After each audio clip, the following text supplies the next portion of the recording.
L'apparition de l'écriture est un événement véritablement charnière pour l'histoire de l'humanité.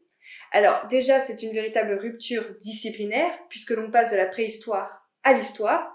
En fait, on ne va pas avoir accès aux mêmes informations sur les populations. Avant, on avait simplement des vestiges matériels, et là, avec les écrits, on va avoir beaucoup plus de détails sur la vie quotidienne et même la vie politique.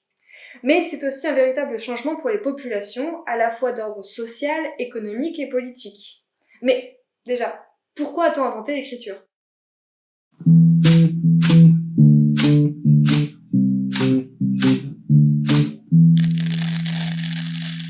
En fait, quand on parle de l'invention de l'écriture, il n'y a non pas une, mais 4 inventions distinctes, qui ont lieu à des périodes et à des endroits différents.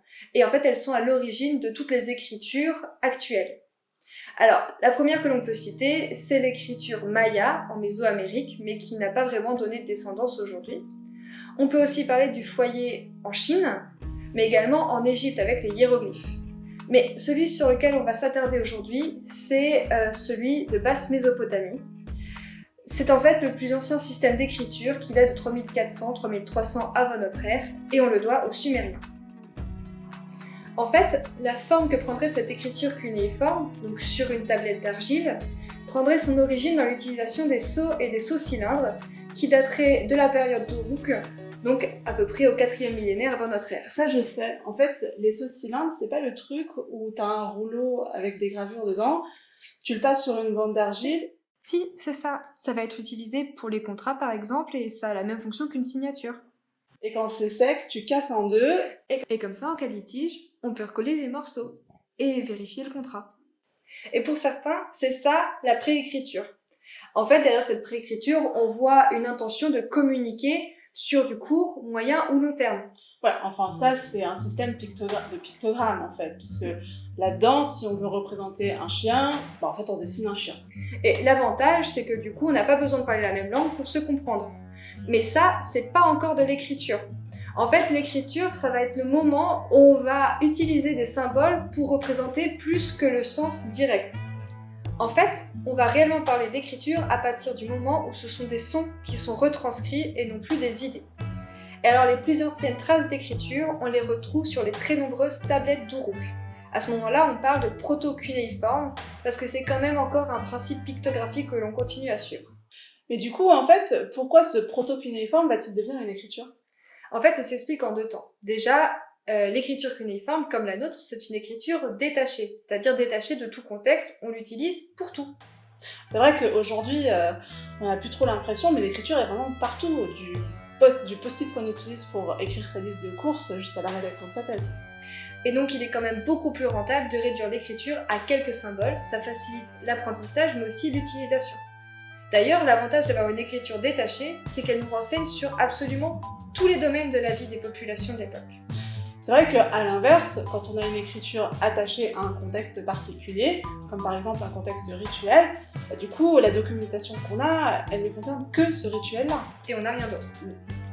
Ensuite, l'aspect de cette écriture et sa transformation vers des cunéiformes est directement lié aux matériaux utilisés. En fait, cunéiforme, ça vient du latin cuneus, qui signifie clou ou coin. Et cette forme de clou ou de coin, elle est produite par le calame. C'est une tige de roseau qui est coupée conventionnellement en triangle. Donc tout est lié. Et à partir d'une facilité, donc appliquer un calame sur l'argile, on va vraiment avoir affaire à une systématisation. Oui, c'est-à-dire qu'on va étendre l'écriture cunéiforme sur tous les supports. Alors par contre, évidemment, ça va être beaucoup moins facile d'écrire ça sur une plaque de marbre. Donc on voit bien que ces écritures sont en constante modification. Alors ces transformations sont liées à un contexte d'utilisation, mais aussi, on l'a vu, à un support et même à une forme particulière. Et alors ces transformations, on les voit bien sur les tablettes lexicographiques. Ce sont des sortes de dictionnaires qui, au lieu de retranscrire les mots d'une langue à une autre, vont en fait transcrire des objets du quotidien en écriture cunéiforme. C'est génial parce que du coup, c'est un témoignage direct d'une volonté de systématisation de l'écriture.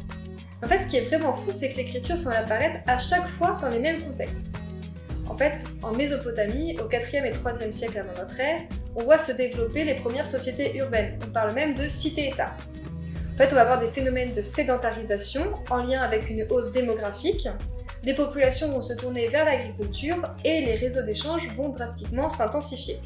Donc pour certains chercheurs, c'est dans ce contexte et par pur pragmatisme que l'écriture se serait développée. Oui, parce qu'au final, les premières inscriptions qu'on retrouve sont surtout de l'ordre comptable. Donc on est dans des contextes commerciaux, et ce serait à partir de là que l'écriture se serait développée et répandue dans tous les domaines de la vie courante. En effet, même si les premiers textes qu'on retrouve au début du 3e millénaire sont d'ordre comptable, ils ne sont pas les seuls. On a aussi très rapidement des textes à but spéculatif ou encore éducatif, et dès la fin du 3e millénaire, on retrouve des textes narratifs qui racontent des mythes et des épopées. Donc en fait, sur un millénaire, on retrouve tous ces domaines représentés. Mais si on voit d'abord le domaine commercial et seulement plus tard le narratif, est-ce que cela est véritablement le reflet d'une chronologie ou est-ce simplement le reflet de la recherche actuelle ? En fait, c'est un peu difficile à dire parce que tous les sites ne livrent pas en même quantité dans tous les domaines des écrits. Et donc forcément, si un site a produit plus d'écrits qu'un autre sur un domaine, on a plus de chances de retrouver les écrits de ce domaine-là. Et en plus, à cela s'ajoutent les problèmes de conservation en archéologie. En fait, l'argile, la plupart du temps, elle était crue. Donc on pouvait la réutiliser en effaçant ce qu'il y avait précédemment et réinscrire. On pouvait aussi l'utiliser pour combler les trous dans un mur. Pourquoi pas ? Voilà.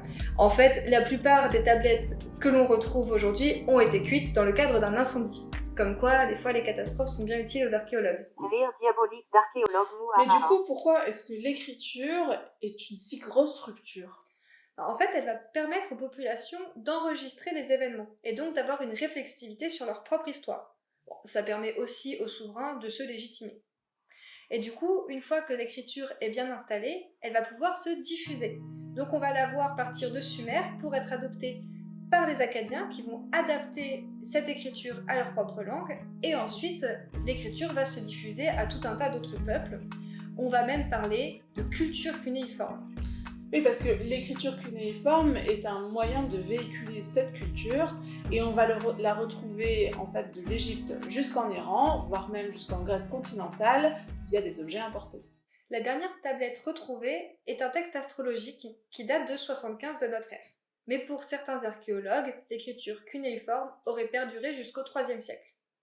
Donc l'écriture cunéiforme aurait eu pas moins de 3000 ans d'existence. C'est pas mal.